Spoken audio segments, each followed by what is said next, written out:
Welcome to the NICUToday Podcast, a podcast to give families a new point of support as they navigate the NICU journey. Thank you for listening. Please don't forget to subscribe wherever you enjoy your podcast and share this episode with anyone who might find it helpful. Hello, welcome back to the NICUToday Podcast. I'm excited to speak with our guest today. Dr. Jason Baxter grew up outside of Houston, Texas, and earned his BSc degree in Engineering Management Systems from Princeton University, where he met his wife, Heather. He received his MD from the University of Texas Medical Branch in Galveston and completed a residency in Obstetrics and Gynecology at Abington Memorial Hospital. Dr. Baxter completed his fellowship training in Maternal-Fetal Medicine and a Master's of Science in Human Investigation in the NIH-funded Clinical Pharmacology Training Program at Thomas Jefferson University. He has spent more than 2 decades at Thomas Jefferson University Hospital in Philadelphia, where he directed inpatient obstetrics, created and led the research department for the Department of Obstetrics and Gynecology, and mentored fellows as Associate Director of the Maternal-Fetal Medicine Fellowship Program. Dr. Baxter was named Chair of the Department of Obstetrics and Gynecology in 2023, where he listens, learns, and leads teams in providing world-class patient-centered care. And an interesting fact, Dr. Baxter and his wife Heather's 3 children were born at the 3 hospitals at which he trained. You've been busy. It's great to have you. Welcome to the NICUToday Podcast. Thank you, Martha. So honored to be here. Yeah, I'm really glad that our paths crossed. And I know we've had so many interesting conversations. So I'm excited to have you as a guest on the podcast. But tell us a little bit more about your role, what led you to this career, what really is maternal-fetal medicine? You know, I feel like we hear that term. So get going. Certainly. So I'm a practicing maternal-fetal medicine physician, or MFM physician. I'm actually the lead MFM physician for the Jefferson system, and I'm honored to be the chair of Obstetrics and Gynecology at Abington Hospital in Abington, Pennsylvania, where our team supported women giving birth to over 5,000 babies last year. Amazing. So you asked what led me to this. Growing up, I love science. I'm curious. I enjoy learning and figuring out how and why things work. But it was really my desire to help other people that led me to medical school. I'm an optimist. So as a high-risk pregnancy expert, I'm honored to be there, to be present in many emotional high moments, the culmination of a pregnancy, giving birth to a new human being, growing families. Unfortunately, I'm also present for a lot of emotional low lows. Sometimes it's with families, sometimes delivering the bad, sad, devastating news of a birth defect or a terrible outcome. Sometimes it's even sharing that the baby's lost their life and providing that supportive, patient-centered care for a woman and her family through that loss. I love that. And that is what it's all about, that patient-centered care. I mean, you having to deliver that difficult news. We've been there. We've been on the other side of that, as you and I have talked about. And I think that focus on the patient-centered care is so important. I did want to ask you, because there's so many different team members that support families through a pregnancy journey, when should families expect to see maternal-fetal medicine? Great question, Martha. And really the majority of families may only see us as maternal-fetal medicine behind the scenes on ultrasound reports or on fetal heart rate monitoring reports, really supervising and reviewing that information in their medical and prenatal care. Fortunately, in most of those instances, we're providing reassurance to families and reassurance to their obstetric providers, oftentimes behind the scenes. Sometimes families should meet with maternal-fetal medicine physicians prior to pregnancy, and we use the term preconception, before a pregnancy is conceived.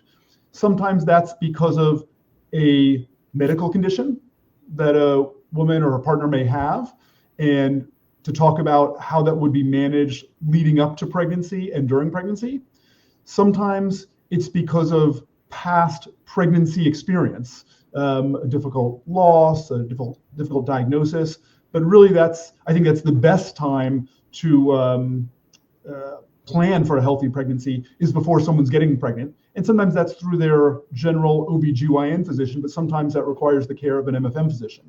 And that they could ask their OBGYN and say, hey, we're thinking about having a baby or just found out they were pregnant. Should we reach out to the maternal-fetal medicine to certainly recognizing that once someone's pregnant, it's harder to say, hey, let me get my diabetes under control now. Let me get my high blood pressure, or let me optimize my medications that I'm already on for a medical condition. So the ideal time is when starting to think about pregnancy, before getting pregnant. But yes, Martha, you alluded to many women we meet for the first time, them and their families, during pregnancy. And it may be because of a medical condition. I mentioned diabetes, high blood pressure. Sometimes it's based on a woman's age. Sometimes it's based on a body mass index or body habitus.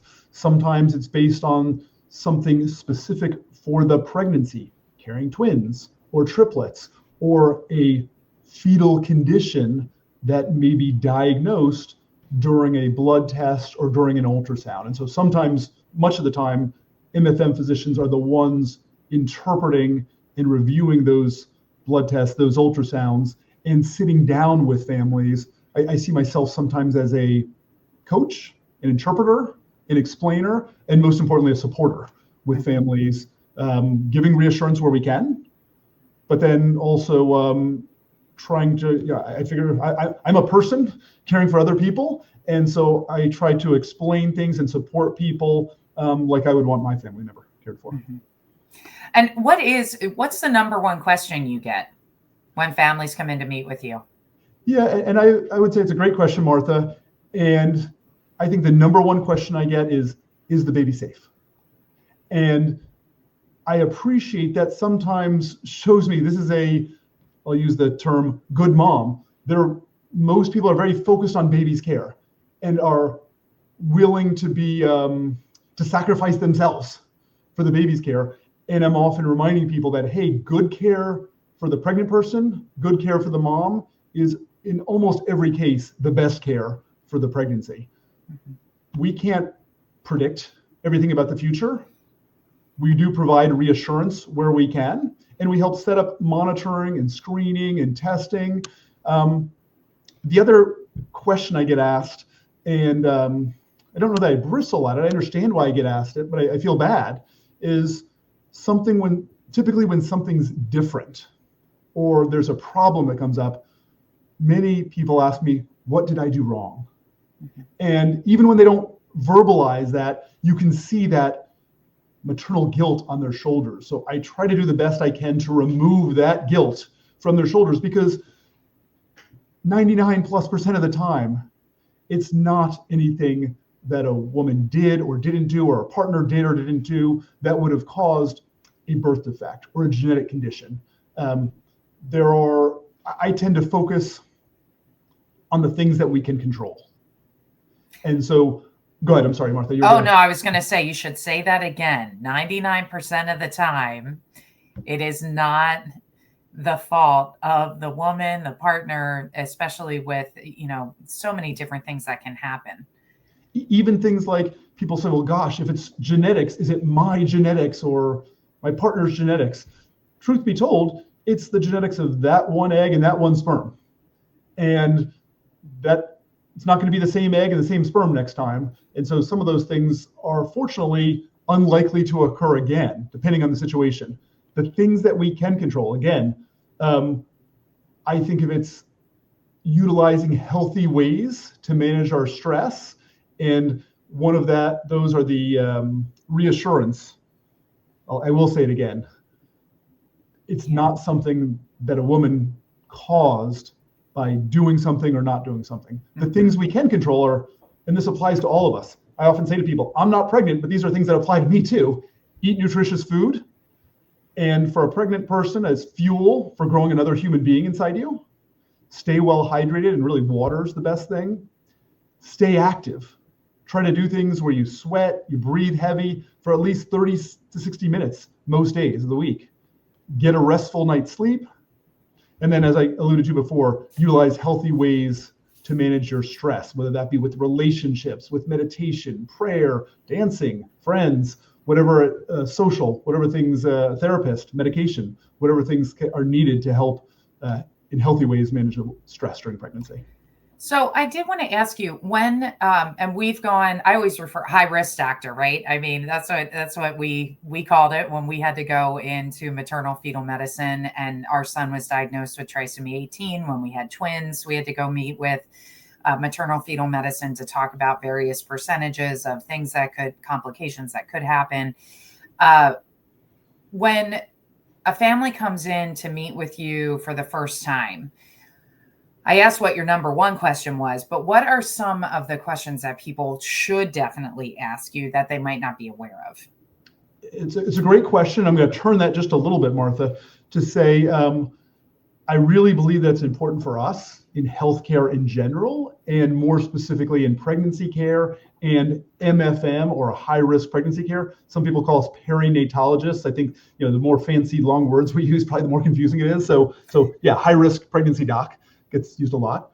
But I think it's important for us to learn from families what their priorities and values are. And so you've, Martha, you and your family have suffered devastating news, devastating losses. I offer my condolences, my well wishes. I'm sorry for what you've been through. I've also seen your, through the work that you do, through great NICU care, you've raised a healthy family and a beautiful family. And so when you ask what questions should people ask at their first appointment, I think it's to say, hey, what does this mean for me? What's in my control? What are my expectations? And then, frankly, you want to have a good relationship with your providers. And so we can only determine what things are by talking and listening. I think it really is dependent on us in healthcare to use these compared to this in the proportion that we were given. And so I think in many ways, the best question is, hey, share your story and share your priorities as a patient so that we can best provide care that's supporting you. I sometimes use the term the platinum rule. The golden rule is do unto others as you'd have done unto you. But really the platinum rule is do unto others as they would want done unto them. And so it's finding out. When we talk about priorities, some people it's like, hey, healthy mom and healthy baby. There are some situations where people say, hey, that's not my priority. Some people tell me healthy baby is more the priority. That's where they're prioritizing things by trying to help line those up and kind of set up expectations of a healthy normal pregnancy, what kind of monitoring we'll do, what kind of testing, what kind of reassurance we can provide, and a game plan and contingency plans if things go differently than expected. Mm-hmm.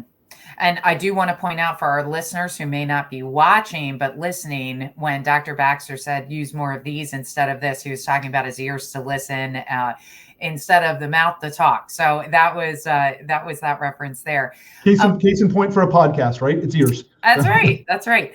But I think you bring up a good point with, what the priorities are and listening to what is important to the families.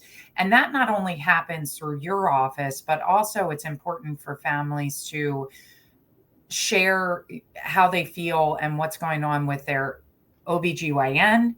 And then there is potential, if you're high risk and there's a potential to go into the NICU, how important is it for people to be proactive in reaching out to the NICU and saying, hey, I really want to meet that team, and potentially bringing everybody together? I mean, is that possible?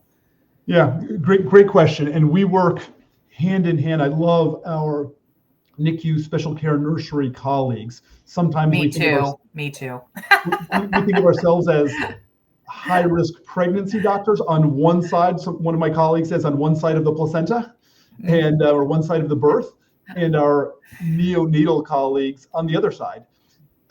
It's true. Many times it's at the time of a diagnosis while pregnant that we say, hey, you're going to be needing special care for your baby afterwards, whether it be for medical care or surgery for baby after birth. And now's a good time while still pregnant to meet the team, to plan, to anticipate what's going on, to be mentally prepared. Sometimes it's in the hospital because of risk of preterm birth, say, or other conditions, mom having blood pressure issues or other medical issues going on, that a family may be having an opportunity to meet with a special care nursery or neonatology team of doctors and advanced practice providers and nurses. Sometimes I would say that in that counseling, in that learning, sometimes it's really ideal to have both the MFM and neonatal providers in the room at the same time, so that we can be, I use the term rubbing brains together, but sharing ideas to say, hey, here's what to expect before birth, here's what to expect after birth, and here's how they relate together in providing the best care for a family, a birthing person, and their baby or babies. And what I think is just so important, we talk about this all the time to the families that we work with every day. Advocate, advocate, advocate. So I think a lot of people don't realize you could ask to have all of these teams come together. I want to set up a call. Now in the world of technology, being able to do Zoom calls, it doesn't have to be in person. I think that people knowing that they have the right to ask for that and to try and advocate as much as they can for themselves, for their baby, that is so important. Those are two of the best things I would say that came out of the pandemic. Number one, the use of technology to bring us together so that people can stay close to home and get great care from teams. And number two, the awareness of how important mental health is. Yes. So I'm going to shift gears just a little bit. I know you've done a ton of research on various topics as it relates to moms and babies and pregnancy and all different things. But one of the things that's really stood out that we had a conversation about is bed rest. And so we have talked to so many of our NICU families that we work with, moms on bed rest, myself included. I only made it 5.5 days, but this was 15 years ago that I was on bed rest, and bed rest then in 2010 looks a lot different than bed rest now. And can you talk to us a little bit about how that's evolved in the research and all of that? I just find it fascinating.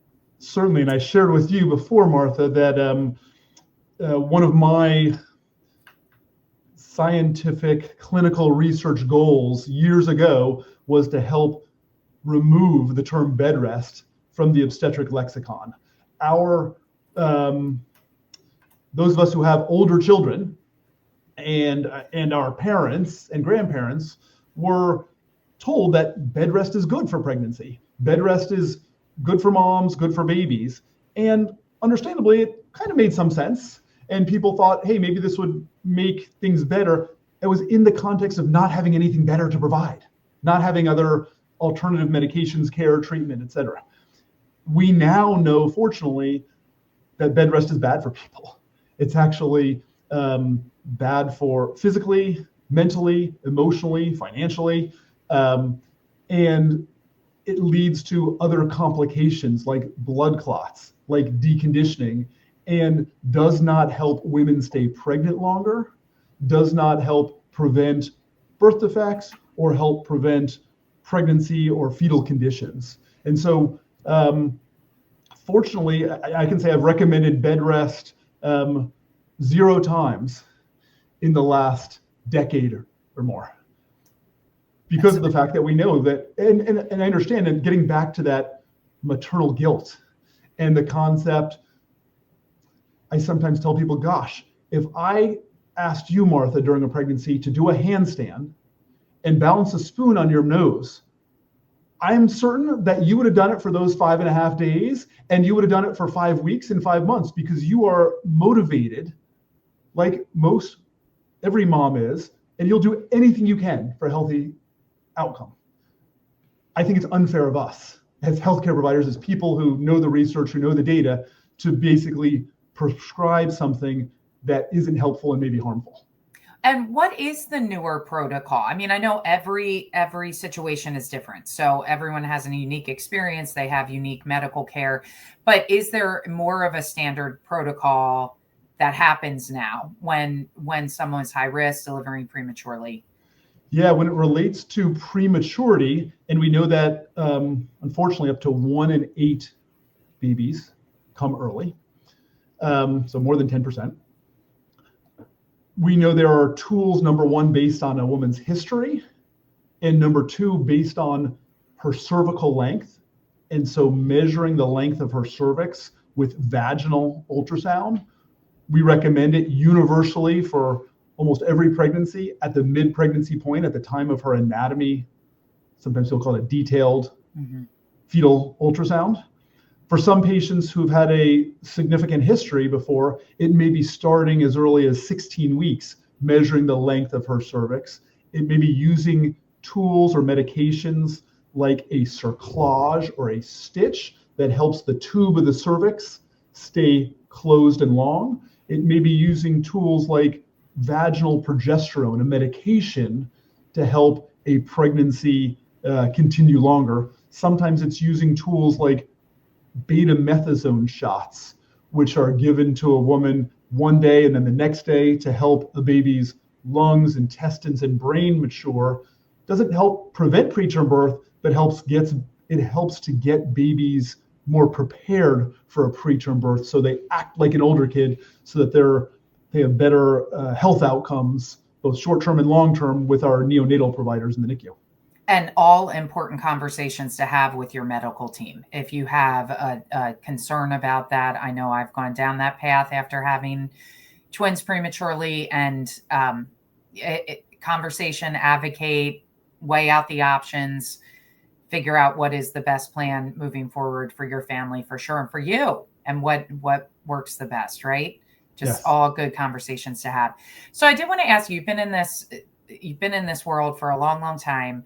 Do you have a story that's kind of stood out to you over the years that sticks with you in the work that you do every day? There's certainly a lot of stories, and some of them are, everyone's unique. I'm a person that a name, a face, a story. Sometimes I remember 2 out of the 3.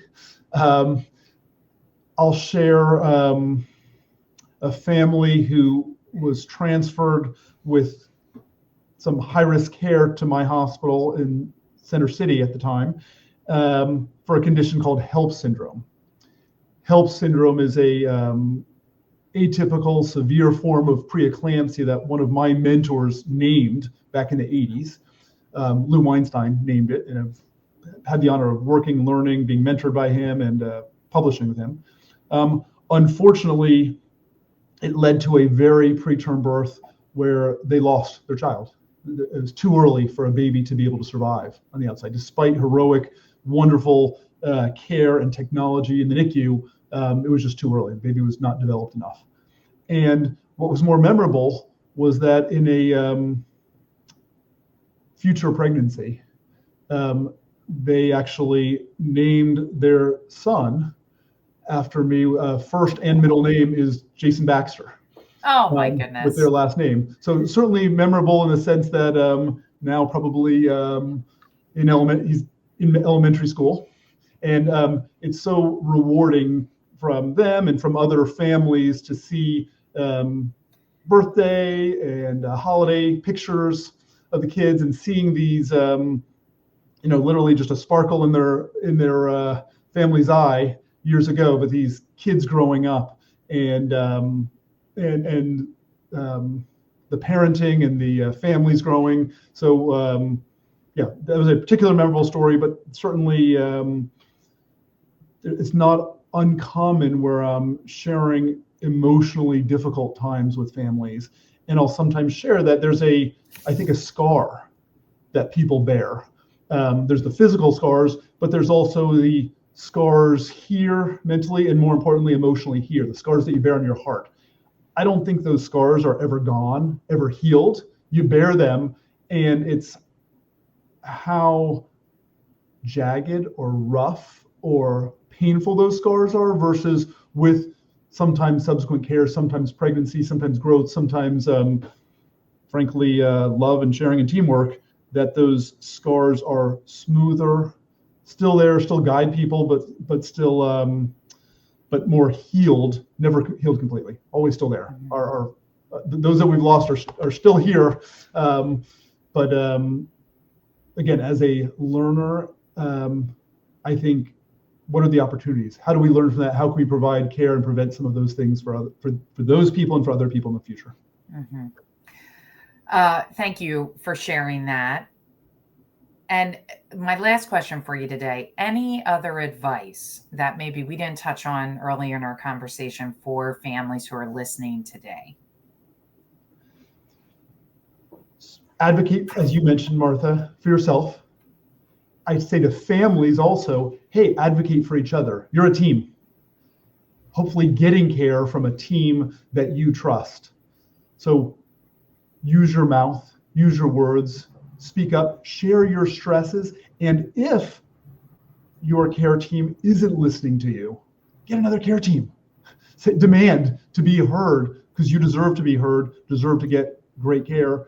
The things that are in your control of doing healthy things, fortunately, most of the time, we'll be able to have a healthy pregnancy, but also get care from providers that you trust, that if things go differently, they can help support you, coach you, mentor you through the more difficult times.